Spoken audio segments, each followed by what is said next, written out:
Okay, just finished watching SmackDown for February 10th, 2012. They're from Tulsa, Oklahoma this week. And this was average SmackDown. Not a lot of good matches. All the matches were either, okay, average. So not a lot of good stuff happened here. There were some good promos though, but other than that, I thought this was kind of an average show. Nothing really got me too excited here. Sheamus comes out to open the show, and he says he's got the right to be in the main event because he won the Royal Rumble. So he's got the right to be in the main event at WrestleMania. And I guess nobody told him that since he's on SmackDown, he's probably not going to be the main event at WrestleMania. It's going to be The Rock versus Cena, regardless of who's champion. So, and even if it's not, then it's going to be CM Punk or whoever's the WWE champion. But it's pretty likely that Sheamus is going to go for the SmackDown World Heavyweight Championship, and that most definitely will not be the main event. So I thought that was pretty funny that he said that, but he says, he gets to pick whoever the champion is, but since no one's really going to know until after Elimination Chamber, he thinks he's going to wait too. And then he'll pick the winner based on what happens at Elimination Chamber. He says there's a lot of superstars telling him to go ahead and choose now, but he doesn't like to be told what to do. And as a kid, Sheamus was bullied. He says he was picked on a lot, and it taught him how to fight. He said he always fought back, and he lost. He got his arse handed to him a couple times, but he still kept fighting. And he eventually got so good at fighting, it got him into the WWE. Now, I thought this was kind of a weird message to tell kids, start fighting now, and maybe one day you can be a WWE superstar, but I don't know. He says the other superstars told him not to spike his hair, to get a tan, to stop talking with that funny accent, but he said it's got him all the way to WrestleMania, and he's proud to be a pasty-faced, red-headed Irishman. So Wade Barrett comes out, and he says thank you for the heartwarming story, and he says that if you decide to go after the World Heavyweight title, then you're going to be facing me because after Elimination Chamber, I'm going to be the World Heavyweight Champion. And if experience has taught us anything, it's that I can beat you, Sheamus. So Barrett eventually calls him a pasty-faced, ginger Irish loser. And Sheamus says, I didn't catch that. I was too busy thinking about Randy Orton beating you up last week. And Wade Barrett just kind of laughs at him, and he says, oh, was that right? And Cody Rhodes comes out. And Cody says, while he knows what a victory at WrestleMania is like, you guys don't. He knows what it's like to be a champion here and now, but you guys don't. I guess he just means, having a belt right now, because technically Sheamus was a world champion, and Wade Barrett was the Intercontinental Champion just a little bit before Cody Rhodes was, so I assume he just means having a title now. And then he starts to make fun of the audience. He says, unlike the audience, I can look at myself naked in the mirror without crying. And he says he's going to win the Elimination Chamber, and Sheamus will go down in history as the first loser to the very first dual World Heavyweight Champion, Intercontinental Champion. So this was a pretty good promo segment here. The Big Show comes out and says he respects Sheamus, and if Cody doesn't shut his mouth, then he's going to slap the taste out of it. And Big Show says he's not here to brag about how he's going to win the Elimination Chamber. He just wants Sheamus to think about what a great match him and Big Show would have at WrestleMania. He says that's a match worth the main event at WrestleMania. Big Show versus Sheamus. In no universe is that a main event at WrestleMania. That was just ridiculous, way too much, way over the top here. But Barrett and Cody Rhodes start to make fun of him, and this was actually really good stuff. Wade Barrett says, I'm going to try and not be offensive here, but your WrestleMania record is a punchline. He says even Snooki has had a more successful Mania career than you. And Big Show says, who? And Cody agrees and says, the Giants can win the Super Bowl, but they can't win matches at WrestleMania. Cody says, Big Show, you're like the reverse Undertaker. Who you gonna lose to this year? The boxer, the sumo wrestler, and then the Big Show gets mad and he chops Cody Rhodes in the chest. Barrett attacks him and Sheamus starts to attack Wade Barrett. Cody Rhodes goes for that kick off the rope and he gets caught in a choke and Big Show throws him out of the ring. Sheamus clotheslines Wade Barrett out of the ring and that's it. That's the segment. It was pretty good. Funny, and I like this. It builds up all the guys for the Elimination Chamber match. Everybody except Daniel Bryan and Great Khali. So this was pretty good. Then they show AJ getting run over again, and Michael Cole says that she's his guest for tonight, she's his guest for tonight, and he's going to interview her, and she's going to speak about what's happened. They show Great Khali walk into the ring, comes back from commercial, and Jinder Mahal is at the ring, and he's putting his turban that he's been wearing to the ring recently inside a protective case. He's never done this before that I've been aware of, but I guess that's his thing now, is he comes out with the turban and then puts it in some kind of protective case.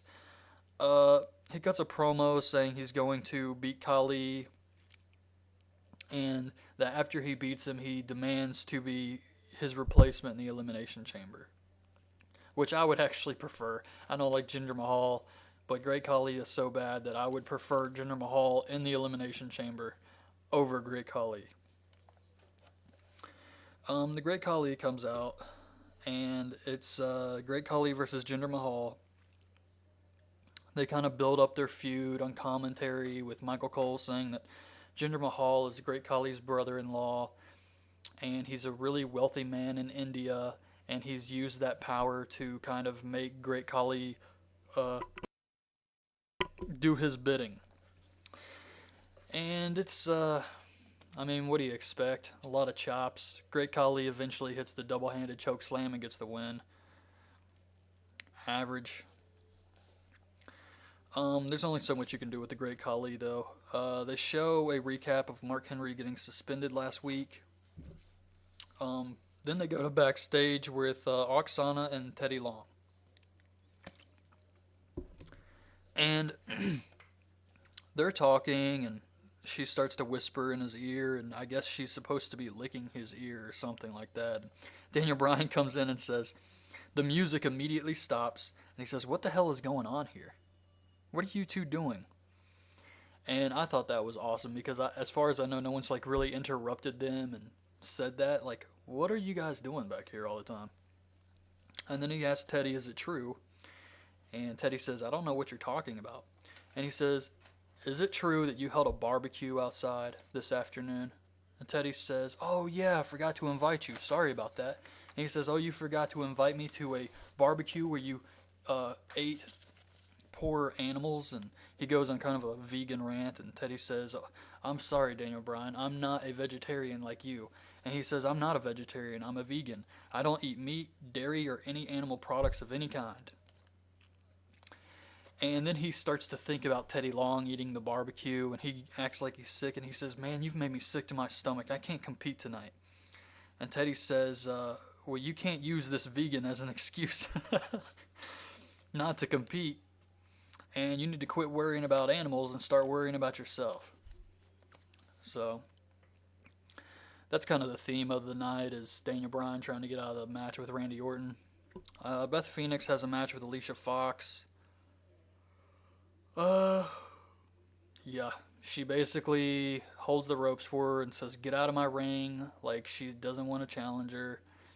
Alicia Fox doesn't leave, so they have a match. Beth Phoenix hits the Glam Slam, gets the win. She picks her up and tries to Glam Slam her again, but Tamina runs out. Tamina and Beth Phoenix just kind of have a stare down, and then Beth Phoenix leaves with the Divas Championship. They show a promo of The Rock, and his life. This is a different promo than the one they've been showing recently, like with The Rock and John Cena. This one's just kind of about his life growing up, has some of his co-stars in movies, and some of his family members talking about him. Uh, Backstage, Natalya is talking to Tyson Kidd. And she's talking about how it's such an embarrassing problem, and I can't help it when I get nervous. And Tyson Kidd says it's natural. It's disgusting, but it's natural. And she looks confused and says, I was only talking about how when I get nervous I talk too much. Then she farts. Tyson Kidd leaves. Hornswoggle comes up and walks into it and falls over.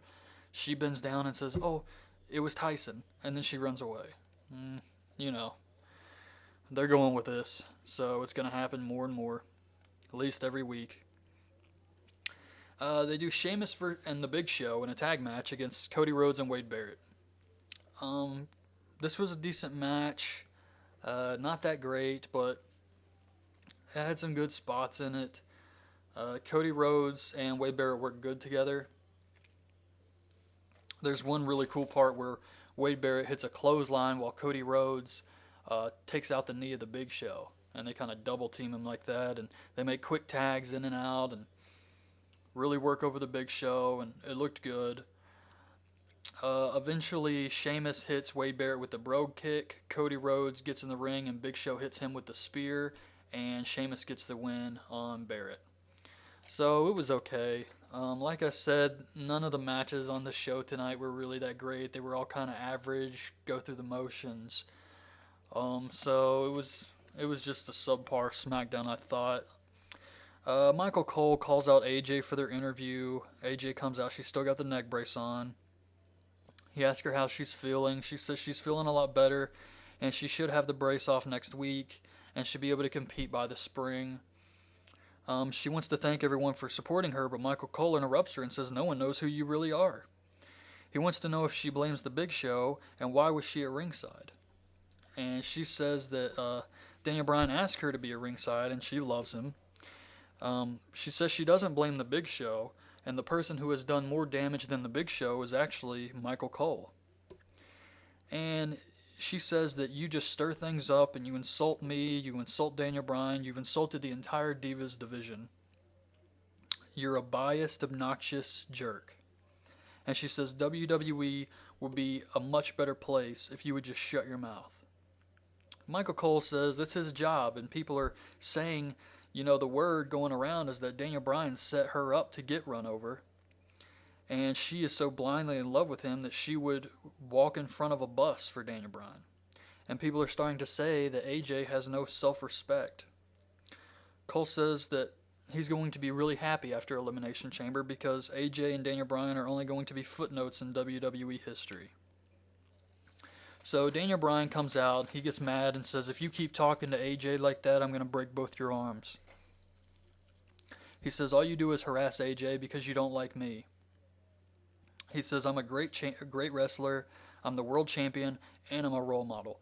And then he proceeds to cut an amazing promo about how Sunday, while everyone else was watching the Super Bowl, he took a nature walk. And everyone else was eating meat and drinking beer and all these bottles and bottles of beer and soda. And he asked, how many of you recycled those bottles? Because he recycles and he cares about the environment, he cares about future generations, and he cares about AJ. And he says, AJ is so traumatized, I'm going to leave and take her home. And I care so much about the environment that we're going to be driving a Prius.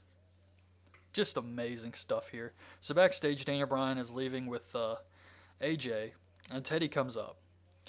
And he tells Teddy AJ is in no position to watch him compete, and he wants to take a personal day. Teddy says that he will provide transportation for AJ to go home, but if Daniel Bryan leaves, he loses his title. So Ted DiBiase comes out, and they show the recap of Hunico attacking his wrist and breaking his wrist or whatever. They explained it, a torn wrist or something. And Hunico comes out and he says, I bet it's hard for you to have those DiBiase parties with only one wrist. So imagine how hard it's going to be with two broken. So he says he's gonna break his other wrist. They have a average match. DiBiase wins with a roll up and beats Hunico again. I feel like these guys just wrestle each other every week. Camacho doesn't really do anything. And, they still have this feud to blow off, I guess.